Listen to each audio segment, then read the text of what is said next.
A father clung to his babies as raging Texas floodwaters tore him away. Now Prince Harry's explosive response is shaking the world. In a heartbreaking tragedy that has gripped the internet, a Texas father was swept to his death while holding his two young sons, who were still missing as search efforts intensify. But as global sympathy poured in, Prince Harry broke the silence with a scathing attack on the royal family and the world's elite, accusing them of performative compassion. "This is why I left the royal family," he said. "We pretend to care until it's too late. It's easier to post a statement than to take action." Why did Harry's words spark a global firestorm? Was he speaking truth to power or exploiting a family's pain? And how does this tragedy expose a much deeper problem the world refuses to face? Stay with us as we uncover the heartbreaking details, the furious backlash, and the haunting question Harry's critics don't want you to ask. Before we continue, please hit the like button, subscribe to the channel, and turn on the notification bell for updates. It started with a scream that echoed across the water. A father, clutching his two small boys, was swept away by the merciless current of a Texas flood. Eyewitnesses said he refused to let go of his sons, even as the raging waters tore at his grip. His name was Ethan Martinez, a devoted father, a hard-working husband, and now, a name trending worldwide for the most heartbreaking reason imaginable. As the news spread, millions watched in horror as drone footage captured rescue boats searching desperately for the two boys still missing. Social media lit up with sorrow and anger, hashtags exploding.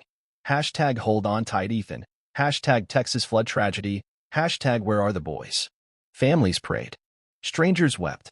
But amid the global outpouring of grief, one voice sliced through the noise like a blade. Prince Harry. In a statement that sent shockwaves around the world, Harry didn't mince words. "This is why I left the royal family," he declared. "We pretend to care until it's too late."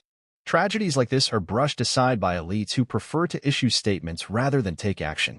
His words were raw, unfiltered, angry, and for many, they were a rallying cry. But others were furious. "This isn't about you, Harry," one royal commentator snapped on live TV. "This is about a father who gave his life for his children. Why make it political?" Still, Harry doubled down, accusing powerful institutions, including his own family, of performative compassion. "It's easier," he said, "to post a statement than to take action. But statements don't pull children from floodwaters. Statements don't save lives." The clash ignited a firestorm. Supporters hailed Harry as brave for speaking uncomfortable truths. Critics called him opportunistic, accusing him of hijacking a tragedy to settle scores with his family. Yet behind the noise, the tragedy remained. A father's lifeless body recovered, his children still missing, and a community shattered. Why did this event strike such a nerve with Harry? Why now? To understand, we must rewind. For years, Prince Harry has wrestled with his role in a world of wealth and privilege. Born into unimaginable luxury, he walked behind his mother's coffin as the world watched, forced to play the stoic royal even as his heart broke. Diana's death wasn't just a personal loss. It was, in Harry's view, a failure of the system she'd married into. She was hounded to her grave, Harry later said in an explosive interview. And then they put on their sad faces and moved on. Perhaps that's why, when he heard about Ethan Martinez, about how a loving father clung to his sons in their final moments, Harry couldn't stay silent. Because to him, this wasn't just another tragedy. It was yet another example of a world where action lags behind words, where the powerful issue condolences but fail to prevent disaster. In the hours after Harry's statement, the internet erupted. TikTok videos dissected his words. Instagram stories carried quotes in bold fonts over somber backgrounds. On Twitter, users split into warring camps. Hashtag Harry is right versus hashtag sit down Harry. But while the debate raged, rescuers in Texas worked tirelessly, combing swollen rivers and mud-choked banks for two tiny bodies. Volunteers held candles at vigils, their prayers mingling with tears as mothers hugged their children tighter. What drove Harry's fury wasn't just grief for Ethan's family. It was the grim knowledge that this won't be the last such tragedy. "We keep pretending we're shocked," Harry said, his voice tight with emotion. "But this keeps happening. Why?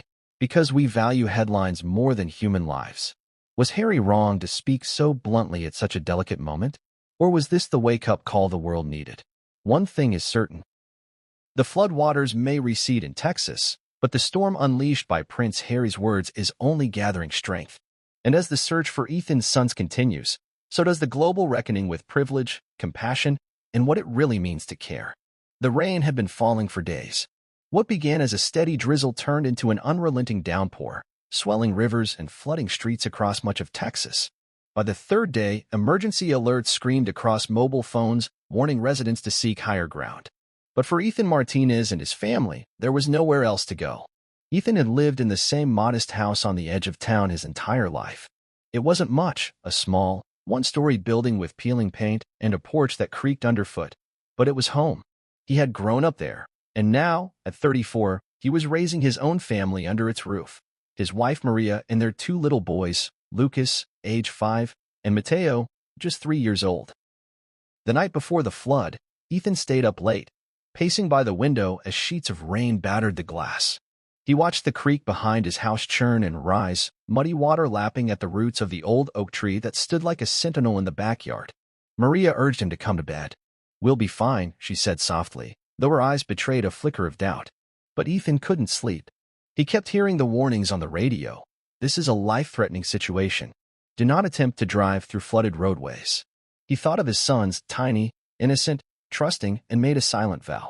He would do whatever it took to keep them safe. By dawn, the water was ankle-deep in the house. Maria clutched a backpack stuffed with essentials, diapers, a first-aid kit, a few granola bars, while Ethan wrapped each boy in blankets. "We have to leave now," he said, his voice steady though his heart pounded like a drum. Outside, the street had transformed into a river. The water was moving fast, tugging at their legs as they waded toward the corner where a rescue boat was supposed to meet them. Lucas whimpered and buried his face in Ethan's neck. Mateo clung to his father's shirt, his small hands gripping tight. Neighbors called out warnings. "It's too dangerous. Stay put until help arrives." But Ethan shook his head. The water was rising too quickly. He could feel its pull against his thighs now, an ominous force that seemed to whisper, "Leave or be swept away." And then, without warning, the current surged. A wall of water crashed over them, knocking Maria off her feet. Ethan lunged for her, but the river seized her and flung her toward a telephone pole. She managed to grab hold, screaming as the water ripped at her fingers. "Ethan," she shrieked. "The boys, don't let go." But Ethan wasn't letting go. Not of Lucas, not of Mateo. He wrapped his arms around his sons, holding them against his chest as the floodwaters tore at his legs. He tried to move sideways toward higher ground, but the current was too strong. Rescue workers on the far bank saw them. One man shouted and threw a rope, but it fell short, vanishing into the water. Ethan didn't even look up. His world had narrowed to the two small bodies in his arms, their tiny hearts hammering against his own. Witnesses later said Ethan was calm. Even as the river yanked him off his feet, even as it dragged him downstream, he never loosened his grip. "He was holding them so tight," said one woman, tears streaming down her face. "I don't think he cared what happened to him, as long as his boys were safe." But there was no safe place. 100 yards downstream, Ethan slammed into a tree. His head struck a branch, and for a moment, the world went white. Still, his arms stayed locked around his sons. By the time rescuers reached him, Ethan was gone. His body floated face down, his grip finally loosened by death. Lucas and Mateo were no longer in his arms. Maria's screams when they told her could be heard 3 streets away. The news spread quickly. Local stations ran the story on a loop, showing grainy cell phone footage of the rescue attempt. National outlets picked it up within hours. "A father's final sacrifice," read one headline. "Hero dad swept away holding his babies," said another. But it was the photo of Ethan, taken just weeks earlier, smiling broadly with Lucas on his shoulders and Mateo clutching his hand, that seared itself into the world's collective memory. Vigils sprang up across Texas. Candles flickered in the rain, their flames dancing in defiance of the storm. But still, the boys were missing. Search crews worked around the clock. Helicopters scoured the swollen rivers. Diverse braved treacherous currents. Volunteers combed the muddy banks, their faces grim. "They could be anywhere," said one rescue coordinator. "But we won't stop looking until we bring those boys home." And somewhere, thousands of miles away, in a sunlit garden in California, Prince Harry was watching. When he read the story, he felt a familiar ache in his chest, the same ache he'd felt walking behind Diana's coffin. The same hollow rage that had burned in him as he watched world leaders mourn her with flowers and speeches but no action to change the world that destroyed her. This was different, yet the same. Another preventable tragedy. Another family shattered. Another moment when the powerful would express thoughts and prayers before moving on to their next photo op. And Harry had had enough. It began with a single tweet. A local journalist covering the Texas floods shared the heartbreaking story of Ethan Martinez, the father who was swept away clutching his two young sons. She posted a photo of Ethan and his boys, taken just weeks before the tragedy. In the image, Ethan grins broadly, his arms wrapped protectively around Lucas and Mateo as they pose beside a creek that now rages like an unchained monster. The caption read, "He held them tight until the very end. Texas mourns a hero tonight." Within minutes, the tweet went viral. By the first hour, it had been retweeted 40,000 times. By dawn, it was trending globally with over 1 million shares. The hashtags began to pour in. Hashtag Texas Hero Dad, hashtag Hold On Tight, hashtag Find Lucas and Mateo. Instagram flooded with tribute posts. Users changed their profile pictures to candles, rivers, or family portraits.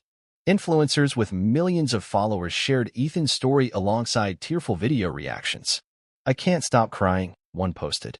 "He died protecting his babies. This is what a real hero looks like."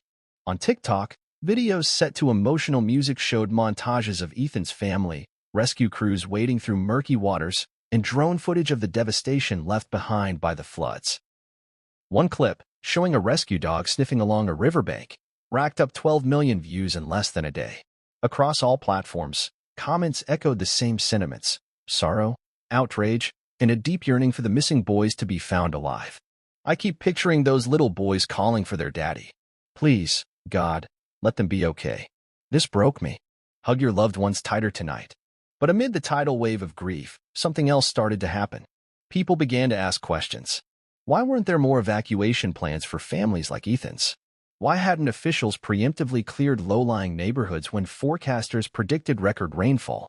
Why were tragedies like this still happening in one of the wealthiest nations on Earth? Those questions led to anger. A video of a Texas congressman offering thoughts and prayers at a press conference sparked a firestorm. Viewers flooded the comments section with fury.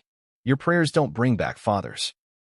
How many more families have to drown before you fix this?" This outrage reached a boiling point when a photograph surfaced of the same congressman attending a luxury fundraising dinner just hours after the press conference. "While mothers are praying their babies are still alive, our leaders are drinking champagne," one Twitter user wrote. Their post shared over 400,000 times. The anger was no longer confined to Texas. It spilled across the United States and beyond, with people from around the world weighing in on the tragedy. Then came Prince Harry's statement. Harry hadn't planned to speak publicly about Ethan Martinez. But as he scrolled through news coverage on his phone late one night in California, he felt the now familiar knot of frustration in his chest tighten. He saw the photos, Ethan's lifeless body being carried from the river, Maria collapsing in grief on the riverbank, rescue teams digging through mud in a desperate search for Lucas and Mateo. He thought about his own children. He thought about his mother. He thought about all the times he'd stood beside members of his family as they issued carefully crafted condolences, their faces solemn for cameras, before returning to gilded palaces and perfectly manicured gardens. He couldn't hold back any longer. "This is why I left the royal family," Harry wrote in a statement posted to his Archwell Foundation website and social media accounts. "We pretend to care until it's too late." Tragedies like this are brushed aside by elites who prefer to issue statements rather than take action. The post went live at 6:15 a.m. Pacific Time. By 6:45 a.m., it had been shared 1.2 million times. By noon, Harry's words had become the focal point of an international debate. Supporters rushed to his defense. "He's right. The world's most powerful people act like compassion is a PR stunt. Harry's just saying what we're all thinking. This is why we love Harry. He's not afraid to speak truth to power." Celebrities amplified the message. Actor John Boyega tweeted, "Harry's words hit hard. Action over statements. Let's do better." Pop star Billie Eilish posted Harry's quote on her Instagram story, adding, "This. Every word. Stop pretending." But there was backlash, too. Royal commentators accused Harry of hijacking the tragedy. "This isn't about him or his family," said one British morning show host. "This is about a man who gave his life for his children. Why turn it into a platform for personal grievances?" A prominent UK tabloid ran the headline, "Harry exploits tragedy to slam royals." Online, the battle lines were drawn. On one side, hashtag Harry is right, hashtag action over words, and hashtag informative compassion. On the other, hashtag sit down Harry, hashtag not your tragedy, and hashtag attention seeker. Amid the noise, the Martinez family grieved quietly. Maria issued a short statement asking for privacy and thanking volunteers for their tireless efforts. Ethan was the love of my life. He died the way he lived, protecting our children. I pray every second that Lucas and Mateo are safe and that we will be reunited soon. Her words didn't go viral the way Harry's had. But for those who read them, they were a sobering reminder. Behind the hashtags and debates, 2 little boys were still missing. And time was running out. Prince Harry didn't plan on speaking. Not this time. In the hours after Ethan Martinez's story flooded his social media feeds, he sat in his Montecito home staring at the images on his phone. The rain-soaked streets of Texas. The candlelit vigils. The photograph of Ethan smiling with Lucas and Mateo, a photo that now felt like a haunting memorial rather than a memory. Harry knew this script well. He had seen it play out too many times in too many places. A tragedy strikes. The news cycle erupts. Politicians offer thoughts and prayers. The public mourns, hashtags trend, and then silence. The world moves on. Families are left to pick up the pieces while the powerful retreat into their guarded homes. Their perfectly rehearsed grief fading like the last flicker of a camera flash. And it infuriated him. Harry had spent much of his life playing his part in that script. Standing beside his grandmother, his father, his brother. Wearing a somber face. Signing condolence books. Laying wreaths at memorials. Smiling politely for the cameras because that was what duty demanded. But inside, it always felt hollow. He thought of the time after Diana's death, the endless line of mourners leaving flowers outside Kensington Palace.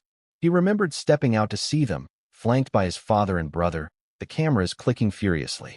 At 12 years old, he was expected to shake hands, thank strangers for their sympathy, and pretend that their tears weren't just another spectacle in the never-ending royal performance. They expected me to play the role of the grieving prince, Harry had said in his memoir. But I was still just a boy who had lost his mother. It felt like a lie. Now, looking at Ethan's story, Harry saw the same pattern. A young family destroyed. Leaders sending their condolences. Social media users sharing Ethan's photo with captions like, "R.I.P. Hero Dad." And yet, he thought bitterly, what would change? Nothing. Unless someone said the thing nobody wanted to hear. Harry opened his laptop and began typing. "This is why I left the royal family." The words startled even him as they appeared on the screen. But they felt right. He didn't bother editing himself. He didn't pause to consider the backlash that would surely come. He wrote as if the world needed to hear him now, unfiltered and raw. "We pretend to care until it's too late," he continued. "Tragedies like this are brushed aside by elites who prefer to issue statements rather than take action. We comfort ourselves with words and gestures while fathers drown holding their babies. And then we move on." He hit publish. At 6:15 a.m. Pacific Time, the Archwell Foundation's website and Harry and Meghan's social media accounts posted the statement. Within minutes, it was everywhere. The internet responded like a match dropped on dry brush. On Twitter, Harry's words were shared tens of thousands of times within the first hour. By noon, they were on the front page of every major news outlet across the globe. Supporters praised him for saying what no one else would. Harry didn't just post thoughts and prayers. He called out the system that allows this to happen again and again. Finally, someone with a platform speaking the truth about performative compassion. But critics accused him of politicizing a tragedy. "This isn't about you, Harry. Stop using a family's pain to settle scores with your relatives," royal biographer Penny Marshall told a London radio station. Harry's timing is appalling. He could have waited. But instead, he used this heartbreak as an excuse to attack his family again. In the UK, morning talk shows buzzed with debate. One host, visibly angry, said, "We all grieve differently, but to hijack a tragedy and turn it into a lecture? That's just self-serving." But for every CRI. Pop star Lizzo shared Harry's quote on Instagram, "It's easier to post a statement than to take action." But statements don't pull children from floodwaters. Statements don't save lives. Her caption read simply, "This. Period." The royal family, true to form, remained silent. At Buckingham Palace, aides reportedly scrambled to draft a response. Should they ignore Harry's remarks? Should they condemn them? Or would either choice only add fuel to the fire? An anonymous palace insider leaked to a tabloid. The Prince of Wales is deeply disappointed. He believes there's a time for grief and a time for political statements, and Harry blurred those lines recklessly. But another source close to Harry argued otherwise. He knows how this looks, the source told a U.S. outlet.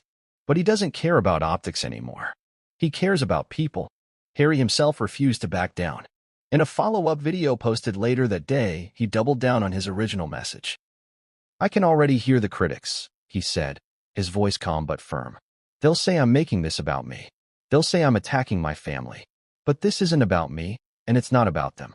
It's about the world we live in, a world where a father dies trying to save his children, and the rest of us respond with tweets and press releases. That has to change." He stared straight into the camera. "It's easier to say something than to do something. But we can't keep hiding behind words. Not anymore." As the day wore on, Harry's statement continued to dominate headlines. In Texas, Maria Martinez, still reeling from her husband's death and her son's disappearance, released a short message through a family spokesperson. "We are grateful for the outpouring of love from around the world," it read. "But our focus is on bringing Lucas and Mateo home. Please respect our privacy as we continue the search." Maria's message didn't reference Harry directly, but some commentators wondered if his words added to her anguish. Meanwhile, search teams in Texas pressed on. Boats scoured the rivers. Helicopters circled overhead.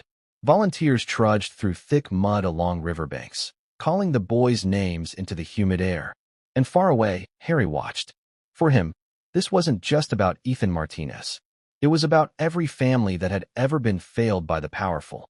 It was about Diana, about Grenfell, about Afghanistan, about all the times he had smiled and shaken hands and laid flowers because that was what royals were supposed to do, even as he longed to shout, "This isn't enough." Now, at last, he was shouting, and the world couldn't stop listening. The royal family has always prided itself on being a symbol of dignity and stability, an institution that rises above politics and controversy. For centuries, its motto might as well have been, "Never explain, never complain." It is a mantra whispered through palace halls, guiding generations of royals as they navigated personal heartbreaks and national disasters alike. But for critics like Prince Harry, that silence is not noble. It's dangerous. To Harry, this silence isn't just a communication strategy, it's a symptom of an institution frozen in time, unwilling to adapt to a world where words without action ring hollow. And the Texas tragedy brought it all rushing back. As Harry's statement reverberated across the globe, many began asking, was he right? Does the royal family really hide behind carefully worded condolences while failing to make meaningful change? Or is their detachment the price of being a neutral figurehead? The answer, like the monarchy itself, is complicated. For decades, the Windsors have faced criticism over their muted responses to crises. When Grenfell Tower burned in 2017, killing 72 people in the heart of London, the royal family offered condolences. The Queen and Prince William visited survivors, walked through the wreckage, and bowed their heads in sorrow. Cameras flashed. The nation watched. But for many of Grenfell's victims, those gestures felt empty. They came, they looked sad, they left, said one survivor in a BBC interview. We needed accountability, not photo ops. Harry never forgot that visit. He remembered standing beside his grandmother as she offered her sympathies to families who had lost everything, her gloved hands gently clasping theirs. But he also remembered the frustration in the survivors' eyes, the unspoken question hanging in the air. What happens now? The answer, in most cases, was nothing. Years earlier, after Princess Diana's death, the monarchy's silence had been deafening. In the days following the Paris car crash, the British public gathered outside Buckingham Palace, laying mountains of flowers in tribute. But inside the palace, the royal family remained behind closed doors, offering no public statement. The country erupted in anger. Headlines screamed, "Where's the Queen? And show us you care." It wasn't until 5 days later, after immense public pressure, that the Queen addressed the nation in a rare televised speech. She spoke of being shaken by Diana's death and expressed admiration for her former daughter-in-law. For many, it was too little, too late. In the years since, the royals have been careful to avoid such missteps. When tragedies strike, statements are now issued swiftly. The tone is somber. The words are precise. But that precision, Harry believes, is part of the problem. They've perfected the art of sounding empathetic without doing anything. Harry once told a friend, according to a royal biographer. It's all performance, and people buy it because they want to believe. To Harry, the Texas flood was another example of this cycle. He imagined his father, Charles, receiving briefing notes about Ethan Martinez's death, dictating a statement about being deeply saddened, and then moving on to his next engagement. Harry couldn't stomach it anymore. Supporters of the monarchy argue that the royal family's role is symbolic. They're not politicians, said historian Dr. Amanda Clark on Sky News. Their duty is to unite the nation, not to wade into activism or policy debates. That's what makes them a steadying force during turbulent times. But critics argue that symbolism alone is no longer enough in the 21st century. In an age of social media and instant outrage, where public figures are expected to use their platforms for good, the royals' stoic detachment feels increasingly out of touch. Harry's wife, Meghan, saw this firsthand. During her brief time as a working royal, she pushed for more active engagement with issues like gender equality and racial justice. But palace aides often pushed back, citing the family's long-standing tradition of political neutrality. "I was told to just be pretty and smile," Meghan revealed in an interview. "They wanted me to look compassionate, not be compassionate. There's a difference." Harry saw that difference too, and it enraged him. The silence of the monarchy is not always an absence of feeling. Those who know the Windsors personally insist they do care deeply about the people they serve. "The Queen was profoundly moved by Grenfell," said one former courtier. "She cried in private, but she believed showing too much emotion in public would compromise her role." That belief, that duty requires emotional restraint, has been passed down like an heirloom. But Harry believes it's time to break that tradition. "People don't need more figureheads," he said in a recent interview. "They need leaders willing to roll up their sleeves and help." When Harry released his fiery statement about Ethan Martinez, many wondered if he was lashing out at his family more than the system itself. But those close to Harry say his frustration is broader. "He's not just talking about the monarchy," said a source. "He's talking about all the institutions that issue statements and do nothing. Governments, corporations, churches. He's asking, what's the point of power if you don't use it to save lives?" In Texas, families like the Martinezes don't have the luxury of pondering these questions. Maria wakes up every morning praying today will be the day her sons are found. Volunteers still comb the riverbanks. Search dogs sniff the air, their handlers shouting the boys' names. For them, statements mean nothing. Only action matters now. And as Harry watches from half a world away, he can't help but wonder if his mother would have felt the same. "She was the only one who broke the rules," Harry once said of Diana. "She cried with people. She hugged them. She fought for them. And that's why they loved her." To Harry, silence is no longer an option. Not for him. Not for anyone. The moment Prince Harry's statement hit the internet, it was like a spark in a dry forest. On Twitter, it took less than 10 minutes for Harry's words to trend worldwide. Screenshots of his posts spread like wildfire across feeds, accompanied by commentary ranging from fierce support to withering criticism. "This is why I left the royal family. We pretend to care until it's too late." Tragedies like this are brushed aside by elites who prefer to issue statements rather than take action. For many, the quote was a rallying cry. For others, it was a slap in the face. At first, the response was overwhelmingly emotional. Thousands shared their own stories of feeling abandoned in times of crisis, natural disasters, systemic failures, preventable tragedies. Parents posted photos of children lost to floods, fires, and famine, echoing Harry's frustration. "This hit me like a ton of bricks," wrote one woman from Louisiana, whose sister drowned during Hurricane Katrina. He's absolutely right. The powerful don't care until it's their family in the water. In Texas, locals grappling with the devastation of the floods saw Harry's words as a validation of their pain. "He spoke for us," said Carlos Ramirez, a volunteer coordinating donations for displaced families in Houston. "It's not about royals or politics.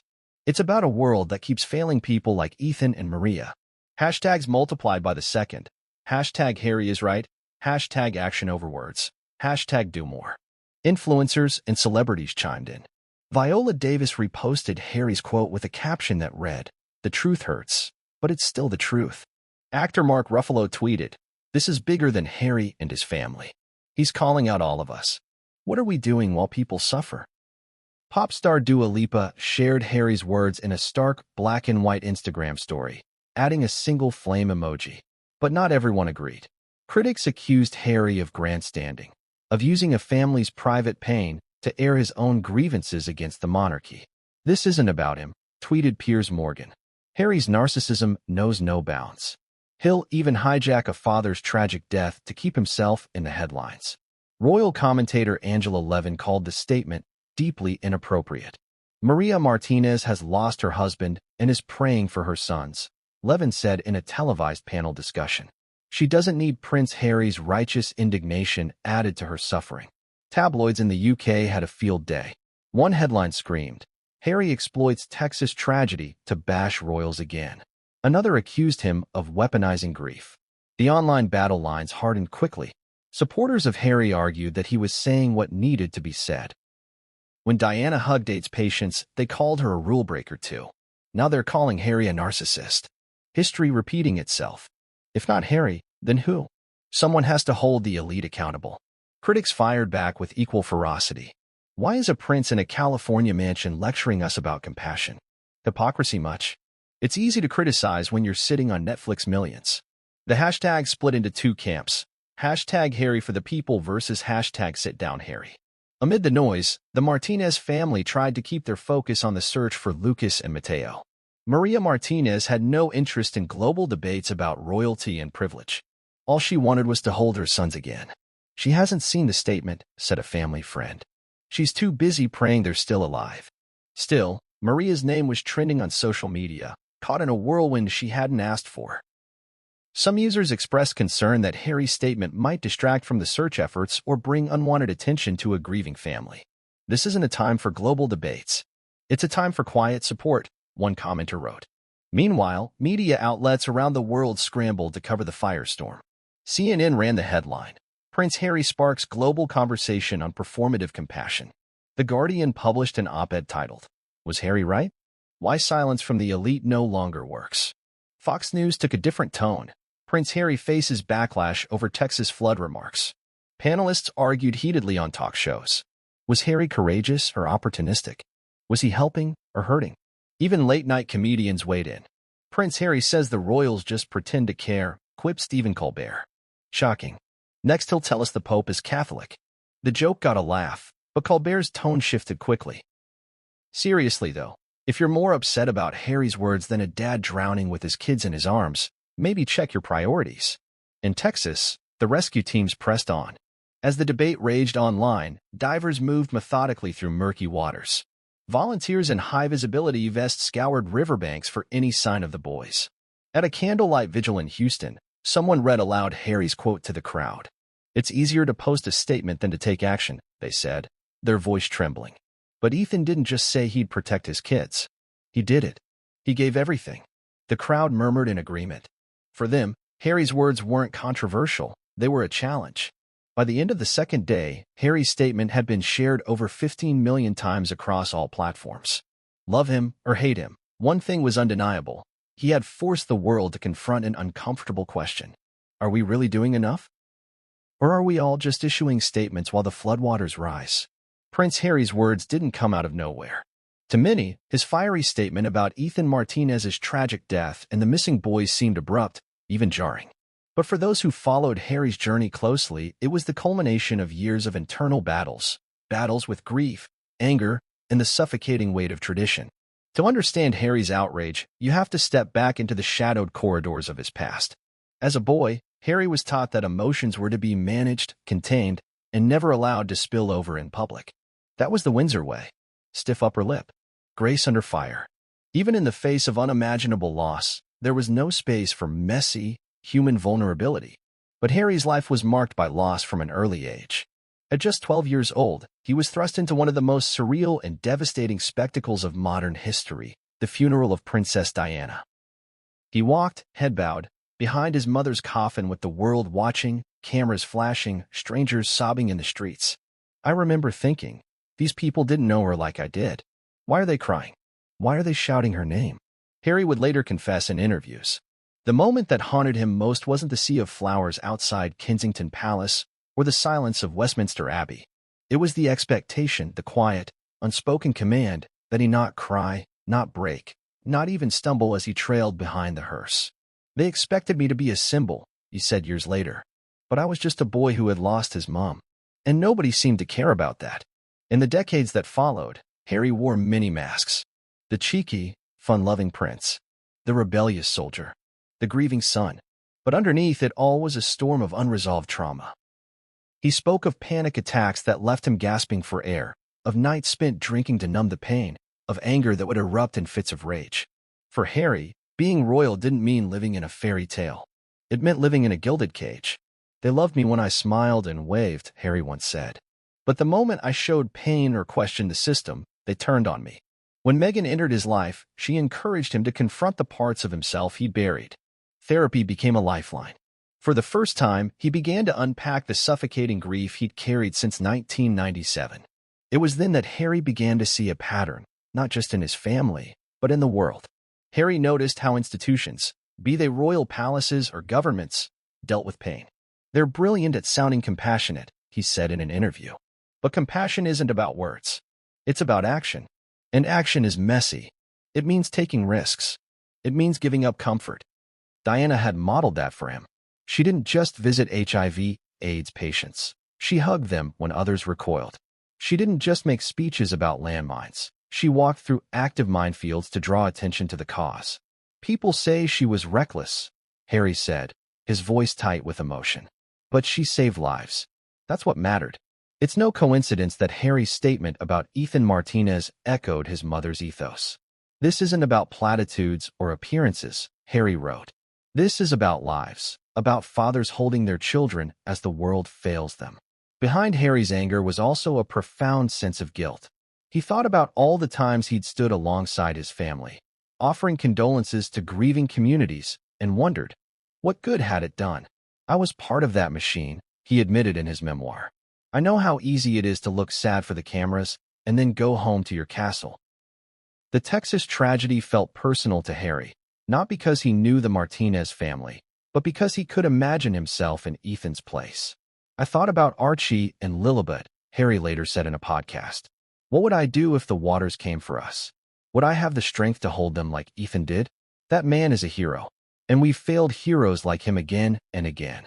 Critics argue that Harry's own privilege makes him an imperfect messenger. He lives in a mansion in California, one pundit scoffed. What does he know about struggling fathers in Texas? But Harry seems aware of this tension. I know I'm not the perfect spokesman, he said in a follow-up video. I've had advantages most people can't imagine.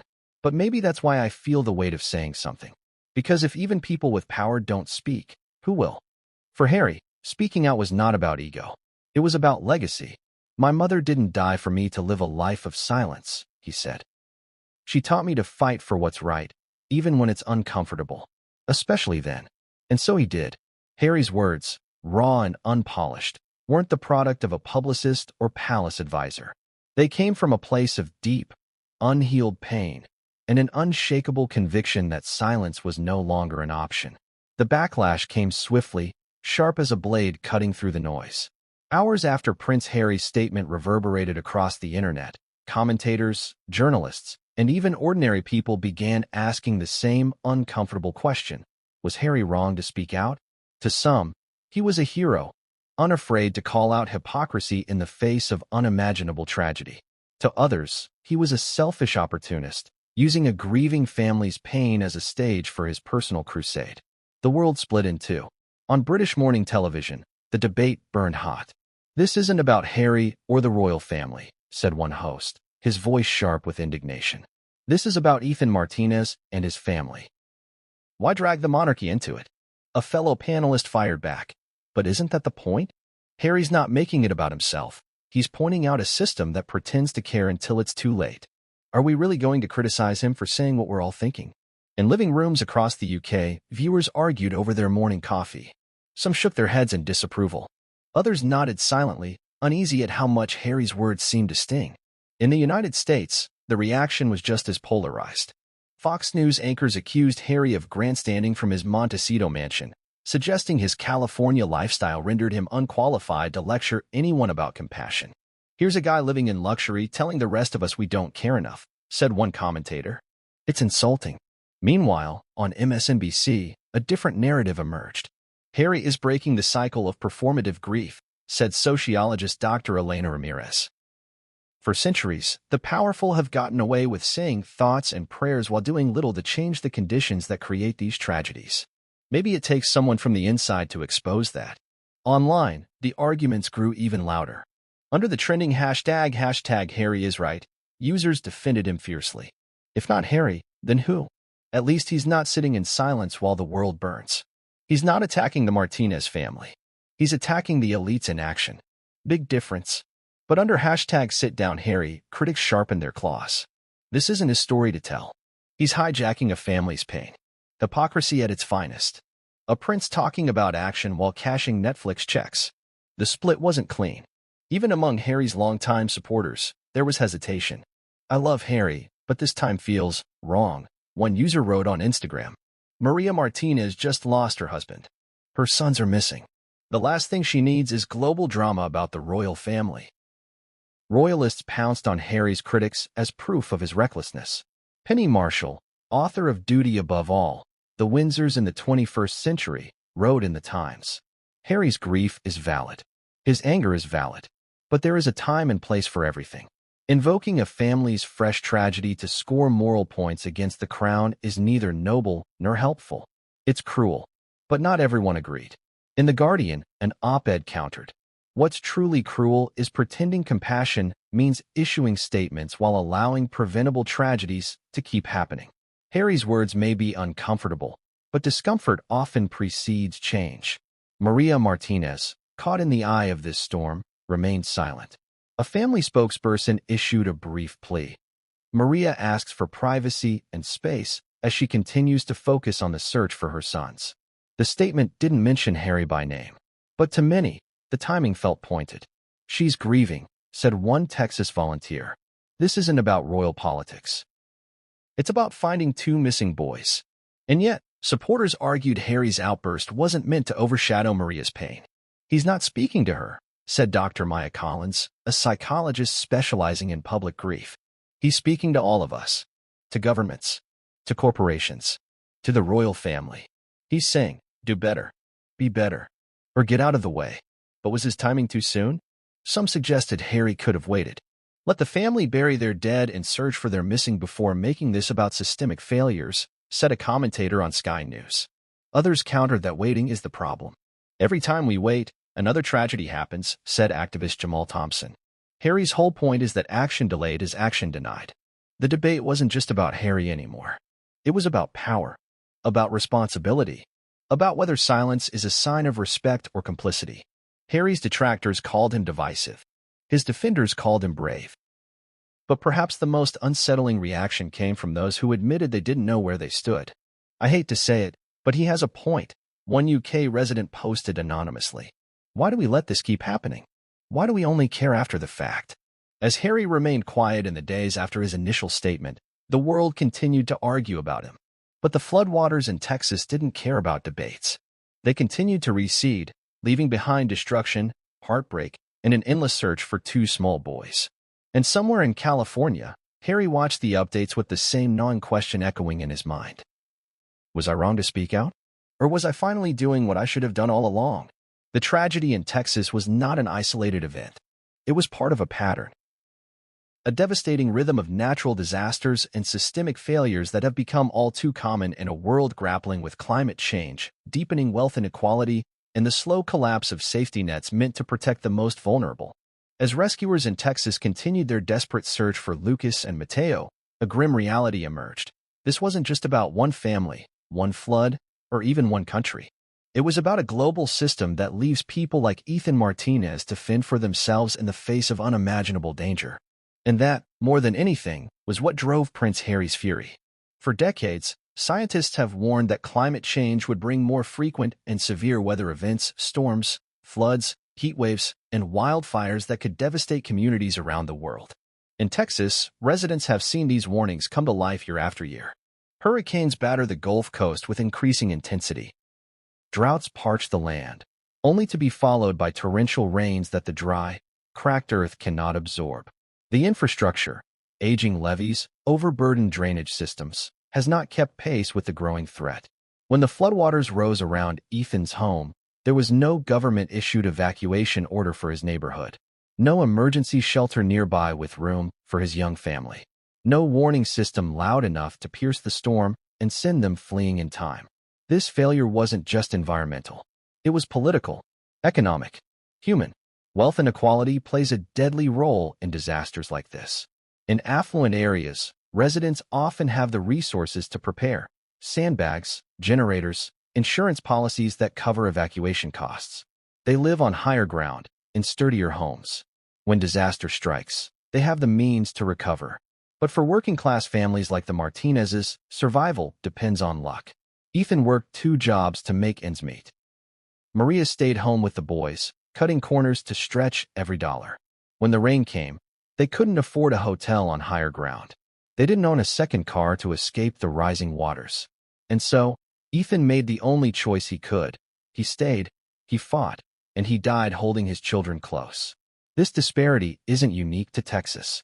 In 2022, record-breaking floods in Pakistan displaced over 30 million people, most of them poor farmers living on land stripped of trees and natural flood defenses.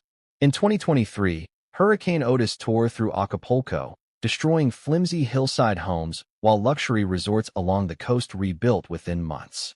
Each disaster exposes the same cruel truth: those with the least are hit the hardest. As Harry watched news coverage of the Texas flood, he saw more than a father's sacrifice. He saw a system stacked against families like the Martinezes. "It's easier to send sympathy than to build solutions," he said in his statement. But sympathy doesn't stop the water from rising. Harry's critics accused him of oversimplifying complex issues, but experts have long echoed his concerns. A 2024 report from the Intergovernmental Panel on Climate Change warned that without urgent action, climate-related disasters would disproportionately impact low-income communities around the globe. "Climate change is the great inequality multiplier," wrote the report's authors. "It exacerbates existing vulnerabilities and leaves the poorest to bear the heaviest burdens." This was the reality Harry was trying to expose. To him, the Texas flood wasn't just a tragedy, it was a symptom of a much larger disease. But beyond climate and wealth, there's another factor: apathy. In a hyperconnected world, people are bombarded with images of suffering daily. Wars, famines, fires, and floods flash across screens in an endless cycle. Outrage flares, hashtags trend, and then, nothing. Psychologists call it compassion fatigue. The more we see, the less we feel. Harry spoke directly to this numbness. "We're so overwhelmed by the scale of suffering that we've stopped asking the hard questions," he said. "We've stopped demanding change." It was a scathing indictment, not just of world leaders, but of all of us. Still, some saw hope in Harry's words. "This isn't just criticism," said Dr. Layla Hassan, an environmental justice advocate. "It's a call to action." He's asking us to break the cycle, to stop treating disasters like isolated tragedies and start addressing the systems that cause them. Nonprofits echoed Harry's message, urging donors to support grassroots organizations working in flood-prone areas. One viral tweet summed it up: "If you're mad at Harry, ask yourself why. Is it because he's wrong or because he's right and we're all complicit?" In Texas, the search for Lucas and Mateo continued under a blistering sun.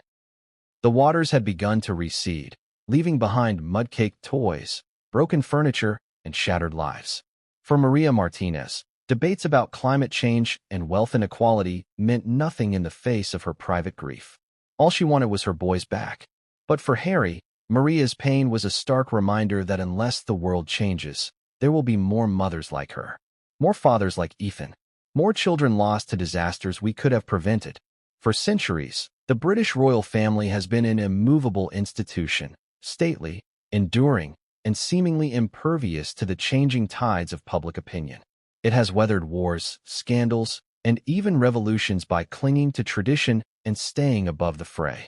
But Prince Harry's explosive words, spoken from across the Atlantic, may have struck a crack in that ancient facade. Could this be the moment that forces the monarchy to confront its own role in a world where performative compassion is no longer enough? Inside Buckingham Palace, Harry's statement did not go unnoticed. According to palace insiders, aides scrambled to contain the fallout as Harry's words dominated headlines. There were hushed meetings behind gilded doors, hurried calls to senior courtiers, and heated debates about how, if at all, the institution should respond. Some advised silence, pointing to the Queen's old mantra: never complain, never explain. To address Harry directly, they argued, would only give more oxygen to his criticism. Others worried that silence might be interpreted as guilt. The monarchy prides itself on being a source of unity, said one palace source. But Harry's words have put them in an impossible position. Do nothing, and they seem indifferent. Speak out, and they risk validating his point. Observers noted that this wasn't the first time Harry had challenged the institution's way of operating. In past interviews, he and Meghan accused the family of failing to support them during their most vulnerable moments. They spoke of racism, mental health struggles, and the weight of royal expectations crushing their ability to live authentically. But this time felt different. This wasn't Harry airing personal grievances. This was Harry taking aim at the very heart of the monarchy's public persona, its role as a symbol of compassion and moral leadership. And it hit a nerve. Some royalists dismissed Harry's statement as a self-serving rant, but younger Britons seemed more receptive to his message. In a YouGov poll conducted days after his comments, 63% of respondents under age 35 agreed that the monarchy should do more than issue statements in response to tragedies. Only 27% felt the royals were currently doing enough. Harry's words resonated because he's seen the inner workings, said Dr. Lydia Brooks, a historian specializing in modern monarchy. He knows how the sausage is made. And he's exposing the gap between public perception and private reality. Supporters argue the monarchy is capable of evolution, and that Harry's critique could be the catalyst it needs. Think about Diana, said journalist Marcus Hayes. She broke the mold by showing real, raw compassion. She held hands with AIDS patients when others recoiled. She walked through landmine fields. At the time, she was criticized for stepping out of line. Now she's celebrated as the people's princess. Could Harry, in his own rebellious way, be following in her footsteps? But others caution against expecting too much change. The monarchy survives by staying above politics, said royal biographer Evelyn Carter. Once they get involved in activism or direct action, they risk alienating parts of the population. The very neutrality that Harry criticizes is what allows the crown to endure. It's a delicate balance between relevance and restraint, action and symbolism. And yet, in a world racked by climate change, pandemics, and social unrest, the old formula of solemn statements and ceremonial visits feels increasingly out of step. Harry's words sparked a flurry of op-eds in the UK press. One writer for The Independent argued, the royal family doesn't need to become political, but it does need to become human. People are tired of distant figureheads. They want leaders who act. Meanwhile, the Daily Mail took a harder stance. Prince Harry has forgotten his place. The monarchy's job is to unite, not to moralize. At the heart of the debate lies a single, uncomfortable question. What is the role of a modern monarchy? In an era when celebrities, CEOs, and even teenagers on TikTok are using their platforms to drive change, can a family built on inherited privilege afford to remain silent? Or is silence the only thing preserving their mystique? As Harry's words continued to ripple outward, some royal watchers began to wonder if King Charles and Prince William might heed the call, not by stepping into politics, but by finding new ways to turn their symbolic power into tangible action. Could the monarchy partner more deeply with charities tackling systemic issues like poverty and climate change? Could they use their global reach to pressure governments into bolder policies? Or would they retreat further into the safety of tradition, hoping this latest storm would pass like all the others? Back in Texas, none of these questions mattered to Maria Martinez. Her world had narrowed to the search for Lucas and Mateo, to the haunting quiet of an empty house, to the weight of a husband lost. But for Harry, and for millions watching, the tragedy had become a turning point. A moment to ask whether the institutions we trust to lead us are doing enough. And whether, if they won't change, we should demand it of them.